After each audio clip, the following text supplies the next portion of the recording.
राजस्थान कर्मचारी चयन बोर्ड के अध्यक्ष हैं श्रीमान आलोक राज जी। उन्होंने स्वीकार किया है कि हाँ, मैं सिरफिरा फौजी हूँ और मेरे से कोई भी बात करे या कोई भी कुछ मुझे बोले उससे कोई इफेक्ट नहीं पड़ता है। ये बात मैं नहीं बोल रहा हूँ, उन्होंने खुद ने स्वीकार की है और उन्होंने खुद ने ट्वीट करके ये बताया है कि हाँ, मैं सिरफिरा फौजी हूँ और मेरे को कुछ भी कोई भी बोले उससे कोई फर्क नहीं पड़ता। ये ज़रूर उन्होंने माना है। बात करते हैं कि क्यों ऐसा उन्होंने बोला है, क्यों स्वीकार करना किया है। और हम भी तो यही बोल रहे थे इतना दिन, हम इनडायरेक्टली बोल रहे थे, हम भी तो यही चाहते थे कि आप अपनी जो चीज़ें हैं वो स्वीकार करें और बता सके कि हाँ, जिस पद के लिए जो योग्य होता है वो उस पर रहना चाहिए। बाकी अगर नहीं होगा तो ऐसा ही उसमें नवाचार चलेगा, ऐसा ही पेपर आउट ऑफ सिलेबस आएगा, ऐसे क्वेश्चन डिलीट होते रहेंगे।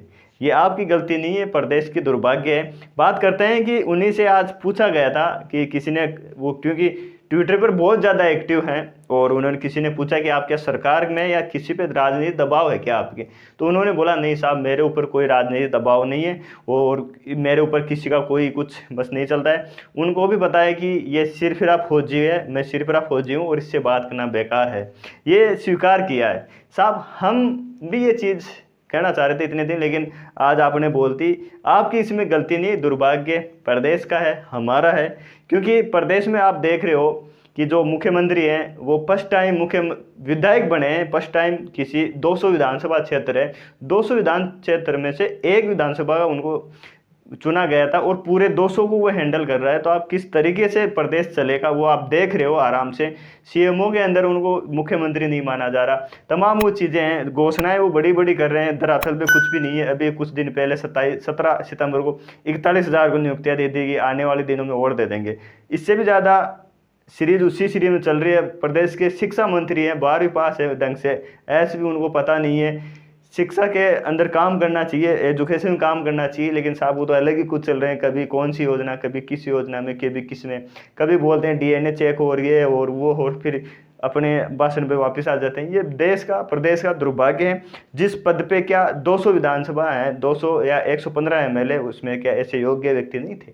योग्य व्यक्ति थे, लेकिन जैसी प्रजा होगी, जैसा राजा होगी वैसी प्रजा होगी, उसी हिसाब से चल रहा है। प्रदेश में भी ऐसा ही है। अपने अध्यक्ष बोर्ड अध्यक्ष हैं, उनके साथ उनका कोई गलती नहीं है उसमें, कि जो ये आपको एक ऐसे डिपार्टमेंट में होना चाहिए जैसे पुलिस लाइन है, या फिर ऐसे में जिसमें कड़क, जिसमें सख्त हो और वास्तव में वो चले कि नहीं साहब ये सिर्फ फिर कुछ भी कर सकता है।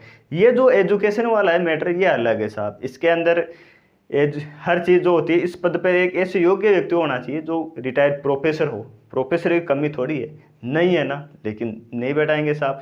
या फिर कोई कुलपति हो, या फिर कोई आईएएस अधिकारी हो जो वास्तव में सिविल सेवा से हो, जो एजुकेशन से संबंधित, या फिर सिलेबस के बारे में जो कंपटीशन प्रणाली है उसको समझता हो, वो उस पर बैठे, तब जाके काम होता है।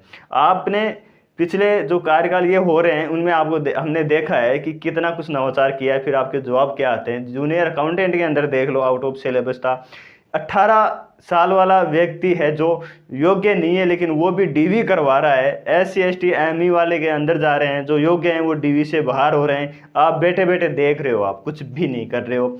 उसके बाद में चीज़ें चल रही है, LDC के अंदर सिलेबस जारी होता है, सब कुछ चीज़ें होती है। एक चीज़ आप खुद में देखना कि तैयारी करते हैं तो व्यक्ति जो होता है वो सिलेबस चिपका के रखता है और यही सोचता है कि यार ये पॉइंट पढ़ना है, आउटसाइड नहीं जाना है।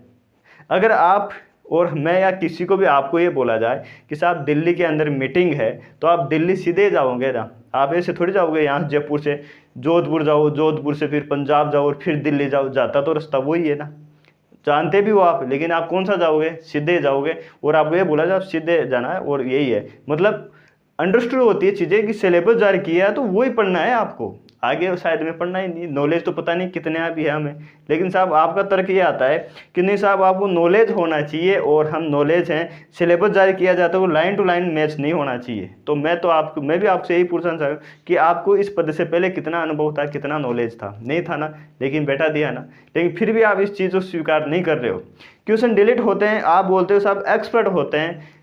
रीट लेवल के अंदर संशोधित परिणाम होती है, तीसरी कमेटी बैठी हुई है, फिर भी आप ये बोलो नहीं साहब एक्सपर्ट होते हैं अपने आप में। ये होते हैं, काहे के एक्सपर्ट होते हैं? आप किसी कोचिंग वाले से बनवा लो पेपर, अगर एक भी मिस्टेक आ जाए तो उसके अंदर वो कट ऑफ भी अगर जितनी आप चाहोगे उतनी रहेगी, एक्सपर्ट जिसको बोलते हो। लेकिन ये आपकी गलती नहीं है, दुर्भाग्य है या फिर हमारी किस्मत है कि देश और प्रदेश में मुख्यमंत्री देख लो आप, या ये देख लो, कैसे मिले हैं, उसी सीरीज़ के अंदर आगे बढ़ रहे हैं। कैसा होगा भविष्य ये तो पता नहीं, आने वाला समय बताएगा। तो आपने सोशल मीडिया पे आके बहुत बढ़िया काम किया था, लेकिन उसका यूज बहुत कम कर रहे हो। आपने बोला कि जो भी समस्या होगी युवा जुड़ सकें, आप ये कर सको। हम तो जुड़ चुके हैं, लेकिन आपने एलडीसी के बारे में, जेआर के बारे में कितना नवाचार किया, कितना वो चीज़ें रोक पाए आप। डीवी हो रहे हैं, आप देख रहे हो। एलडीसी का पेपर आउट ऑफ सिलेबस आया है, लेकिन चुप रहे आप। आपको पता भी है, फिर आप बोल रहे हैं कि हाँ लड़के तो हैं, 10-15 क्वेश्चन बता रहे हैं, वो तो कोई वो नहीं है, जवाब नहीं देता। आपने 15-20 दिन तक ट्विटर नहीं चला, आपने वो नहीं चलाया था। क्यों नहीं चलाया था? क्योंकि आपके पास जवाब नहीं था। आज वापस आप ट्वीट खेल रहे हो, दिन में 5-6 ट्वीट आ रहे हैं, कभी क्या कभी क्या कभी क्या। साहब ये आपकी गलती नहीं है, हमारा दुर्भाग्य है कि हम ऐसे समय में या इस टाइम पे हम जॉब नहीं लगे और इसके लिए इधर इधर भटक रहे हैं, और ऐसी समस्याओं का समाधान करना पड़ रहा है कि आउट ऑफ सिलेबस आ जाना, या जो योग्य हैं वो बाहर हैं, जो कम एज वाले हैं वो उसमें डीवी करवा रहे हैं, वो पास हो रहे हैं सीईटी के अंदर। तमाम वो चीज़ें देखने को मिल रही है, इसमें आपकी कोई गलती नहीं है। तो ये चीज़ थी कि फौजी साहब ने खुद ने स्वीकार कर लिए कि हाँ मैं सिर फिरा हूँ और मैं मेरे हिसाब से कार्य करूँगा। ये तो आपको और हमें डरना नहीं है, अब किस्मत पे भगवान पे छोड़ना है। सीईटी के अंदर भी आपको आउट ऑफ सिलेबस देखने को मिलेगा। हो सकता है कि आपको यूक्रेन, रूस की वहाँ के लोग देव देवता पूछ ले। साहब करंट का है, ग्रेजुएशन लेवल का है, तो करंट का आपको पता होना चाहिए। ऐसा तर्क भी हो सकता है सीईटी के अंदर, और सीईटी के अंदर भी कुछ भी ये दे सकते हैं आप, और हम कुछ भी नहीं कर। पॉलिटी अमेरिका ही पूछ सकते हैं साहब, डोनाल्ड ट्रम्प, कमला हैरिस से कौन सा भाषण दिया, क्या हुआ, वो वहाँ का पूछ सकते हैं। तो ये चीज़ है। बाकी वीडियो में कुछ सही लगाओ, चीज़ें जानकारी सही लगी तो चैनल पर नए हो तो सब्सक्राइब कर लीजिए, लाइक कर दीजिए, और शेयर भी कर सकते हो, उस पर कोई मनाही नहीं है। बाकी टेलीग्राम ज्वाइन कर सकते हो अपडेट के लिए, ट्विटर पर इन सब पे फॉलो भी कर सकते हो, लिंक आपको दिया हुआ है। मिलते हैं नए वीडियो में, जब तक जय हिंद जय भारत।